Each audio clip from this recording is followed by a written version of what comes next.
President Trump says Iran must take this last chance for a deal or face aggressive military action again. There's a little bit of a pause now in that massive wave of airstrikes against the radical Islamic regime over the weekend to allow for more negotiation. They said, we want to talk. We want to talk about the strait, but more importantly, from my standpoint, we want to talk about the denuclearization of Iran, because it's what it's all about. This is why I'm doing this. And it should have been done. This is the last chance. This is not something that, if it doesn't happen, this is a last chance for them to sign a good document.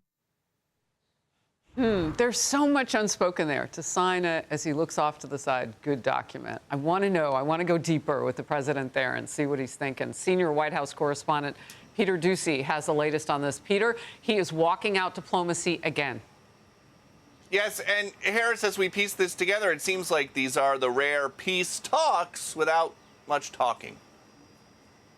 President Trump last week threatened what would have been one of the largest military campaigns, or the largest military campaign since World War II, against the Iranians. And now we are, because of that, we are in talks with the Iranians. And I think there is a chance we may have a deal today or tomorrow to open the strait. Iran's foreign ministry spokesman says we are not currently holding negotiations with the United States, but the president says they are lying. On Truth Social, Iranian leadership is unbelievably duplicitous. They ask for a meeting, some would say beg. Talks begin with more scheduled in the immediate future, and they say openly and proudly that they're not having any discussions, that nothing is being talked about, that they're only dealing with Oman. And that is why this is apparently Iran's last chance. I want to give them every last chance before decapitation. Very tough to do what we have planned, still planned. We'll see what happens. But it's a very, very tough thing to do. I think I'm very proud of the fact that I'll give people a chance. This is a big move.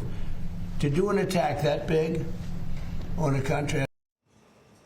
There's a new Reuters report out this morning that reveals the United States has used virtually all of their precision surface-to-surface missiles during the 6-month conflict with Iran. So if the president decides to go for this decapitation strike, he's going to have to use something else. Harris.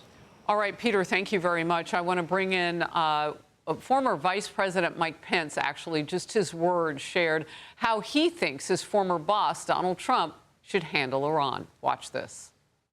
But I honestly think that the time has come for the President of the United States to unleash the armed forces of the United States, strike the remaining nuclear facilities in Iran, take down and degrade their ability to project force, not only in the Strait, but across the region. Look, one does not make peace with one's enemy. One makes peace with one's defeated enemy. In focus now, Lieutenant General Keith Kellogg, former special envoy to Ukraine and Russia and American Security co-chair for the America First Policy Institute. Great to have you. First of all, your reaction to what the former vice president just said. Just go in and get it done, basically. Thanks, Harris. Good to be with you. Look, he's right. You know, there's an old military axiom: in war, mistakes made by kindness are the worst, and you don't want to go there. You want to close the deal. You know, we keep letting them off the hook. Look, they keep talking about moderates in Iran. You know, a moderate in Iran, to me, that's the guy who goes to a public execution of a protester but misses the elite cocktail party afterwards. I don't think there's any there. They're just trying to play this out. I think it's a mistake. I think it's like in a sports game. You go into halftime and you kind of reset the battlefield, what you're going to do. And I think that's what we probably need to do. What's our most important thing? And the president's right about that.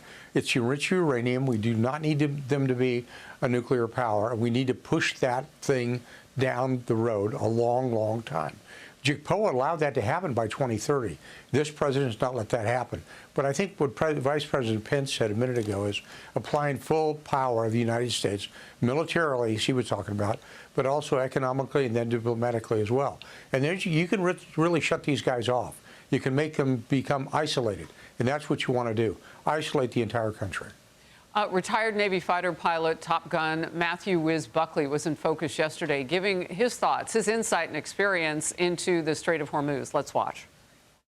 I've sailed through the Strait of Hormuz a bunch of times on a couple aircraft carriers, and Oman's on the left side, right? If they want to do some sort of, Garden State Parkway or Sopranos, it's going to be the Iranian on the right and Oman on the left. So they're going to try and join forces there. But the president has said repeatedly that's simply not going to happen. We're not going to allow that either. So Oman, it's like many of the regions or countries in the region, they kind of smile and tell us one thing, and behind our backs they're doing something else. So we got to keep an eye on the Omanis. Lieutenant General Kellogg, your thoughts on that? Well, he's kind of right about that, is where he's going. But again, I go back to what I said a minute ago. Our initial reason for going there was to eliminate their enriched uranium and to get control of that or destroy it. That's what we need to kind of rethink. We need to go back there and do it. The president had it right. And by the way, Harris, he wasn't talking about today's generation. He was talking about the future generation. He was talking about our kids and our grandkids. And I think if the American people understand that they're going to rally to a side really hard, you can get some of those polls. You're always going to get bad polls from people who just really don't understand it. But I think we just need to keep the pressure on, reset the fight, get a good idea of what we're doing, and understand that in war, mistakes made by kindness are the worst kind to make. And we just have to finish the deal, close it out.